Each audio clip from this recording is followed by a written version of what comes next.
Howdy, friends. Tulio here from Colorado Springs, and this is another episode of Real Pivot Connections. This is where we get together every week to learn about one of our friends from the pivot shift community somewhere in the world.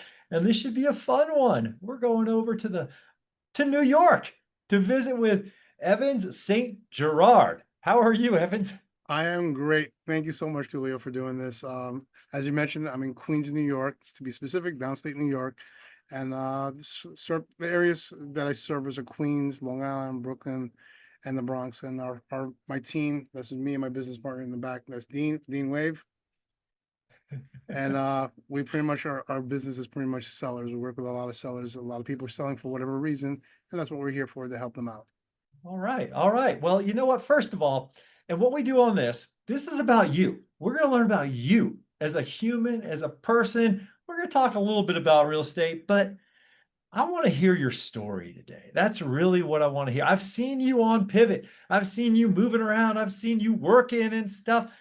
But I can honestly say that until today, and I'm blessed, I get to finally know you as a person. All right. So, first of all, you have a unique name. We both have unique names. Yes. Okay? And when I first read your name years ago, I saw Evantz Saint-Gerard. That's what I thought it was. But tell myself and our friends, well, how's the appropriate way? You can pronounce it as, from your motherland if you'd like. Go ahead. Yes. Depending on who you are, Mhm, I just go as Evans St. Gerard. So pretend it's a EVANS. mhm. Depending on if you're a fellow Haitian who's watching this, Evans, some people pronounce it that way. My mom, grandma, they would call me Vance. Just take out some of the letters altogether, but I just go as Evans. But depending on who you are, you want to call me Evans, Everett, whatever. I respond to all of it as long as the referral check has my name on it and spelled correctly. That's all I care about. That and getting our clients basically what they want at the time they want. Thank you. Now I know how to say your name right. Okay. And you mentioned that you are from Haitian descent. Yes, yes, I am. Where were you born? Where did you grow up, like as a I child? I was born in Brooklyn. Oh, technically in the city. Lived my life. Beginning of my life stage was pretty much in Brooklyn, New York. Grew up in East New York for half my life, and then at one point, our family decided we're going to make the move from Brooklyn and move to Queens, and that's where I've been for the last 20 or so years. Is in Queens Village. Okay, so you were in your youngest years in Brooklyn, though, right? Yes, Like birth through some young age. yes. And so I have to be honest, I don't really know New York very well. I have visited, and when I visited, I did what everyone else did. I went to the Empire State Building. Hmm. I went to see the Statue of Liberty. I went out to eat, but I wasn't real cognizant of exactly where all these little towns are when people say Queens, Brooklyn, Long Island, Manhattan. To me, it's all New York, you know? And I think a lot of people who don't know the area very well, that's how we think. So, but would each of these areas that I just mentioned and you mentioned, would it all be city, or is some of it more suburban in a way, or what was it? Let's talk about where you grew up as a kid in Brooklyn. That sounds like a city to me. What is it to you? Brooklyn is its own place. Pretty much every borough is their own place altogether. It's hard to describe it to someone who's not from New York. Mhm. Brooklyn, the best way I can describe it, a Brooklyn person will know a Brooklyn person without them having to say a word. They'll just like, "You're from Brooklyn, aren't you?" Like, "How'd you know? What gave me away?" It's just we just have our own thing. Queens has their own thing. People joke around Queens that basically we're a little snotty in Queens, but it's an inside joke between the boroughs, and it's the same thing in Long Island. Long Island, I would say, is more suburban than anything else. Some parts of Queens would be more suburban. Some parts of Brooklyn are becoming suburban also. It depends on this. Every one of these places have little pockets where it's suburban, and then it's a city, and then it's pretty much you don't get the same thing in every borough. I mean, in every street. You from one street to the next, it was constantly changing. So it's, especially in Queens, can be confusing. You can have 63rd Avenue, Street, Boulevard, and all in the same spot. So if you're looking to meet with someone, and you can get lost like that. You Yeah. have to be very specific when it comes in Queens. I already like just watching the way that you speak and the way that you move quickly and stuff. I'm already seeing the New York come out of you because I know you live in a place that's relatively fast paced. Yes, And I feel like I'm in slow motion compared to you. It's kind of funny, but I love that guilty, about where we come from. Okay. guilty.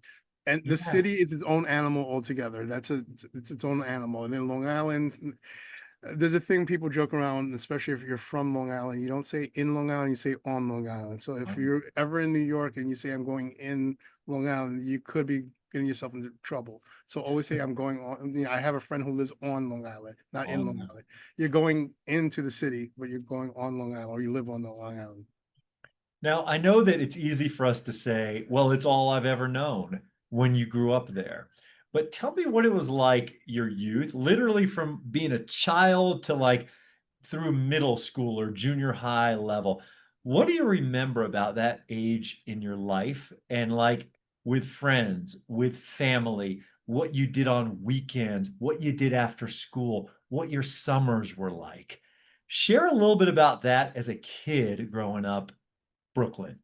All right, you're making me go way back. Yeah, I I'm want Gen that X. out of you, brother. I'm Talk to me. Gen X. So pretty much going back, we did a lot of stuff in school. Most of our friends were from school or from the neighborhood, so it's one or the other. Most of the kids that weren't, you know, in your neighborhood would probably go in the same school, so pretty much you would see everybody in class and then come back home. You had a certain amount of time outside, and we're probably around the same age group. So you know, pretty much when the lights went on, that means it's time to go home. There was no questions. You had to race home quickly. So everybody in the neighborhood knew each other. So back then, you try not to get in trouble, because if you got in trouble, there was an adult nearby. They knew, and they would look at you with a disappointing look. It's going back to your parents in one way or another. Mhm. So there's no way that you can hide it. We didn't have the phones taking pictures. You were afraid of your parents because you didn't want to embarrass the parents or the family name, because your parents would tell you one. I grew up in Catholic schools. A lot of people don't know this about me, but it was an experience. I'm gonna say it's a lovely experience, honestly. It's just a lot of family activity during the weekends. The family would come over, we crack jokes. Parents would have, you know, a lot of family members. Pretty much everybody was family. So even if they weren't related to you, they were your cousins. And, you know, as you grow older, you start asking more questions like, what part of the family are they? Oh, they're technically not family, but, you know, we grew up with them. So they're not family, but they are family. So it's a lot of closeness, a lot of, you know, a lot of laughs, a lot of, just a lot of fun. Everything was a little simpler because, you know, you're younger, you don't have to pay bills. So you weren't thinking about, oh, I'm going to have a house, I'm going to have kids and all that stuff. It just, life was simpler in Right, my right. eyes. And I'm just curious because, I grew up in certain places. You grew up in some place. What I'm envisioning is very different. But did you and your friends just like, did you ride bikes? Did you Yes. go to the corner and jump on a subway? Did you take a Uh, bus across town? Did you like, because we don't have subways, we don't have tall towers and stuff like that. So I'm just thinking as a New York kid, what did you do that might be different than other kids did? all right. So as a New York kid, Haitian kid also, when we grow up as Haitians, basically our parents are very, very, very, very strict. Count how many times I said very. So Yeah. you were allowed, you know, here's your house. You can go up and down the street, and that's about it. You had to be within view of where the parents were or grandparents. At the time, it was the grandparents watching you, so they had to see you. If you were too far away and they didn't see you, you're getting in trouble one way or another. Mhm. You could drive your bike around the block. As you got older, you're in charge of your younger siblings, so you can go wherever you want, but you got to come back and you have to check in with the parents, the grandparents. Back in the day, we had the stores pretty much, we call them bodegas now. And like at the time, we just called them corner stores. Mhm. It's pretty much you can get anything you want, like a little convenience store. You can buy $1 back then. You could buy 4 bags of potato chips or 2 bags of potato chips. We had candy, a lot of candy, and then we had just like Hostess cakes and stuff like that. So a Yeah. lot of us would Yeah. buy that. We get 25 cents would get you like a bag of, I think they were called sour powers at the time. They're like long, sugar sticks, just pure sugar, pure diabetes on a stick. And pretty much you would consume that and then you'd share that with your friends. 25 cents would give you a few of those, depending on if you were nice to the person on the other side.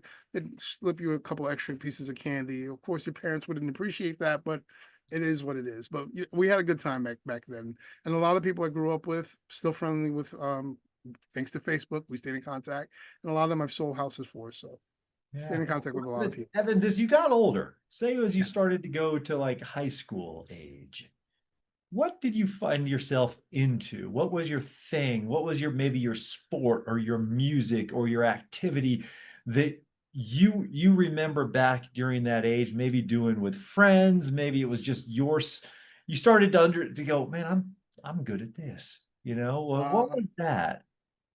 I'm a nerd. I'm not going to keep that a secret. I think everybody who knows me knows I'm a nerd. So anything with electronics, I was into computers. I was into that. I'm still into all that stuff. Growing up, music wise, my music taste is pretty much I grew up the '80s kid, so my music pretty much everything '80s. Still listen to towards the '90s when in high school, college. House music is my number one thing. I'm a big Prince fan, so any Prince music, pretty much all Prince music, he doesn't have a bad album, in my opinion. And I will fight somebody if they say he has a bad album. I see the purple. That's why I brought it up. So anyway, so I am surprised at myself. I have a couple of tattoos. The one thing I have not done is done a Prince tattoo. And I don't know what's keeping me so long basically from doing that. Maybe I'm doing it this year, maybe next year. Next time I see people, basically, I'll show off my Prince tattoo. Um, yeah, music wise, basically, I was thinking growing up, I was gonna get involved in music or something in technology, but somehow I wound up in real estate. So out of curiosity, being that you said you were a nerd and you love technology and electronics, did you gravitate more towards sciences and math or were you just into gadgets and gizmos and stuff like that more? I'm still into the gadgets and gizmos, so yes. Um, Cool. it was mostly the gadgets, how to use them, how they work. I'm a Star Trek fan and a Star Wars fan, so a lot of people find that controversial. Me too. I Uh, like them both. yes, live long and prosper. And pretty much all the technology that back then I was thought was like it was never going to happen, and we're actually using them. We have tablets now. Like it's just crazy to me, like to see what I was watching as a kid that we're actually using now. So it's mostly technology, the math and science, the science, yes, the math not so much. But being what I do right now, it's funny how much math we're using in the business the career that I chose to. How about how much psychology we use? Yes. Honestly, college, I took psychology and I took physics the same year, the hardest classes. I don't know why. I thought this was going to be an easy A, which it wasn't.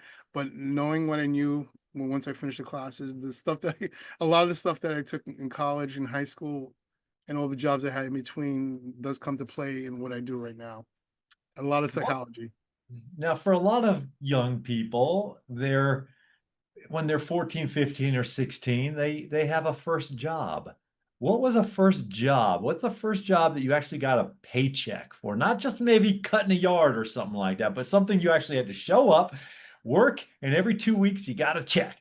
What was All your right. first one of those? I mentioned it before, Haitian parents, very strict. So technically you weren't allowed to go out to go get your own job. So my father's business was Gerard's refrigeration air conditioning. So my first job was technically with him. I was not a great assistant, I'm gonna be honest, because I wasn't really into it. I'm gonna keep it real. Going back in my mind, I'm like, I wish I paid more attention to that stuff, especially where I am right now. I'm doing real estate. I probably, maybe in the future, I will bring back his business. He's been going for a couple of years now, but that's something I wish I paid more attention to it. But that was really my first job, Okay. working with the public and just talking to different people in every background in New York, because you can go from one block to the next. It's a different person, different personality, different wherever they're from makes it completely different. So you have to know how to talk to people, and not everybody's the same, especially in New York. Well, you mentioned going and doing some college. Where'd you go and what'd you study? College, I went to a couple community colleges, and I did go to the School of Visual Arts for a bit. And what I studied was pretty much computer graphics. I went for drafting and design. And I also Mm, went for I'm trying to remember what the other computer, it was something computer. I don't remember what the actual terms were. But mm. after a certain point, most of those programs that I learned, after learning them, they were no longer, they didn't exist after a certain point, within a year or two. So I never really finished, but I went back to work, Yeah, yeah. jobs, got the jobs, and then life became my school. Walk me through your professional from college to real estate. What did you do? And take us through your segue. What brought you to real estate? All right. So first journey was like within college, parents told me, hey, look, you guys start paying for your own college. We're not paying for you anymore. So I'm like, okay, great. I gotta find work. So did the whole thing that we all do, scramble, talk to people. How can I get a job? Who should I talk to? Somehow I wasn't listening to my parents at the time because as a young kid, a young buck, we're not listening to our parents. They're telling us one thing and we're just doing the complete opposite. And my uncle pulled me aside. Whatever my parents tell me, I wouldn't listen to. When my uncle tells me, because he's cool, he told me to do something, the same thing that they told me to do, I did. So I spoke to my uncle. He reached out to me. We got involved in at the time he had a job, basically had a placement job and placed me in different places. And I went to one job downtown and they were looking for placement for someone in the Midtown area and it was a mailroom. So chance chances basically the person that was at that job basically was no longer available. So I got shifted over there. I spent let's say about 13 years in the Wall Street Journal mailroom. I made some good contacts. I learned a lot with talking with people, how to talk to different personality types, marketing. I fell in love with marketing when I was at Wall Street Journal. I would take shifts for some people. I would help them out in the mailroom. I learned how to network through the mailroom, just networking. The Secret to My Success was one of my favorite movies. Didn't realize that they're planting the seed to talk to more people. As I'm networking, some people would reach out to me. Hey, could you do me a favor? I was friends with the receptionist, most of the receptions in different positions. They would ask me, hey, I got to take a break, a cigarette break, whatever. Well, it's been a few years now, so I'm not going to get them in trouble. So they would tell me, hey, could you sit in for me? And of course, I would, sit in for them a couple of times at the reception desk. And some of the salespeople come over and like, you look different, Jill. I'm like, yeah, I know. I changed, got a year-round tan. So we would crack some jokes. And then through luck, basically, my business partner who's behind me, we've known each other for about 20 years. We met 20 years ago and got into the mortgage business. And at the time, my time at the Wall Street Journal ended. Mhm. And life is happening, life happens. So pretty much as I'm trying to figure out what's my next step, what am I going to do, I'll do the mortgage thing until I can figure out what I want to do next. And then did that for a bit, did not like it that much, but a paycheck's a paycheck. We do what we Yeah. got to do. And then it clicked. I was working with the real estate office for a bit. I'm still trying to figure out what I wanted to do. And luck might have it, a couple of the clients, even though I wasn't a licensed agent, I was just there as support staff till I could figure out what I wanted to do. Mhm. As I was there, a lot of the clients kept saying the same thing. We like you a lot. Why can't you show us the house? And my job was to present the agent in the best light. Oh, you want to work with Tulio. Tulio's the best guy, blah, blah, blah, blah. And sometimes the agent was not taking care of the client the way they should have. So I would always bill you up. I'm like, hey, Tulio's going through some stuff right now. Something happened with his family, but he's gonna get back in contact with you, blah, blah, blah, blah. After a couple of clients kept saying the same thing to me over and over and over again, it started chipping away in my head like maybe I should get this real estate license. I don't know. And then the final nail in the coffin was pretty much I went to go get my paycheck because I was part of the staff, and I saw my paycheck and I saw the real estate agent's paycheck, and that wall was knocked down. I was like, wait, you make how much? And your clients don't even like you, they like me. Let me get my license. And got my license. That'll do it, huh? Yep. That'll do it. If the doorbell was ringing, I finally opened up the door. Opportunity was knocking. I opened up the door, had the conversation with my business partner over here. We've been doing this for a couple of years now, more than I think 14 years here in real estate.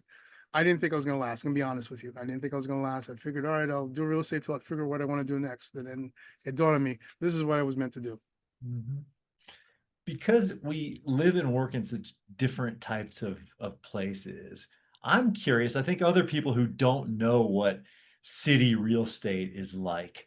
Could you just share briefly, like, and we don't have to go too deep into it, but maybe like, we got this, we got this, we got this, and we got this. I mean, you have this thing called co-ops there. I don't even know what the heck a co-op is. I've heard it. I remember I studied it in real estate school. We don't have those here. So I don't even know what I envision it as, like a condo and people have, maybe you get voted in or so. I don't know. But so tell me about what different real estate options are that you sell. All right, for me, my focus, our focus is pretty much residential. Even though Mhm. we're working more on the seller side, we help a lot of people transition where they're whatever's going through their lives. We have people who are, transitioning. They need to sell one property and buy something else. They're downsizing. They might be getting married. They're adding to the family. They need to get a bigger home. So we have 1 to 4 family homes. We have mixed use properties. You mentioned the co-ops. The co-ops and condos are completely different. Condos, you know what they are. Co-ops, you're putting less money down, but there's like a down payment requirement. Sometimes it's 20%, depending on the building. There might be 35%, and it's really you're buying shares in the property. You don't own the property; you have shares in it, and that's the main difference. And there is a co-op board that you have to meet with. And I smile when I say this because I'm on camera. The co-op board is great to deal with. It sounds like you love them like people here love HOAs. Yes. Hold on. I still smile. I can't smile any more than this. Yes.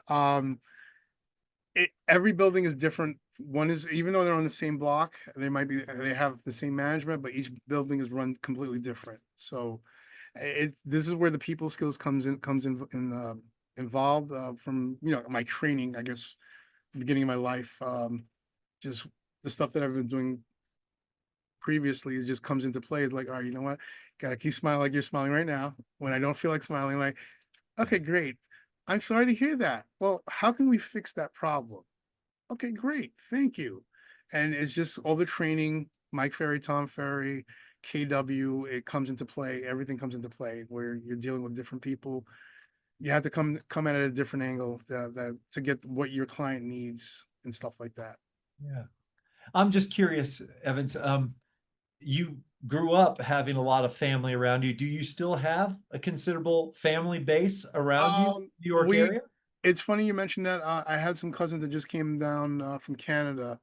They came down. One of my cousins, she gave birth, and this is the first time we're meeting the child. So her father, the baby, came down, and that brings all the other family members coming over. They want to see the baby as well. So quite a few people. We just had a lot of people come to my house this last week and a half. So yeah, we're still close. If we don't speak on a regular basis, we're on TikTok, Facebook, we're on social media, we're communicating, we're on WhatsApp. Photos are being exchanged as we speak. The videos of the baby, of the family coming over to see the baby, they're being shared right now. My mother actually called me this morning, and I freak out, as you know, Haitian son. I'm like, Mom, what's wrong? Nothing's wrong. I hear that basically you sent out pictures and the videos with the baby. How come I wasn't included? I'm like, all right, you're giving me a heart attack. Relax, Mom. I'll take care of it. I'll send it to you shortly. Mom's not technically versed, so I have to show her how to use WhatsApp and stuff like that, or I just bring my phone. Here's the video. You can see everything that way. But we're all close. Now, just another Tulio curiosity. Do you live in a house? Do you live in a townhome? Yes. Do you live in a brownstone? Do you live in a skyscraper? What does Evans live in?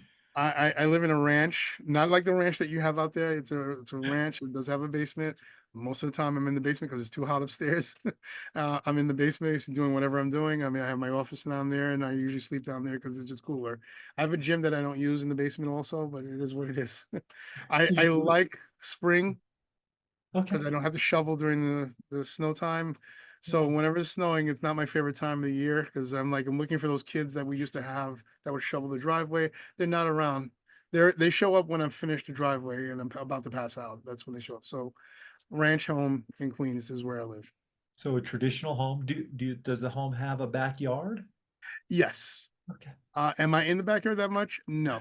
The next door neighbors, they've been feeding some cats, and the cats are constantly in the backyard, which I like cats. I don't love them.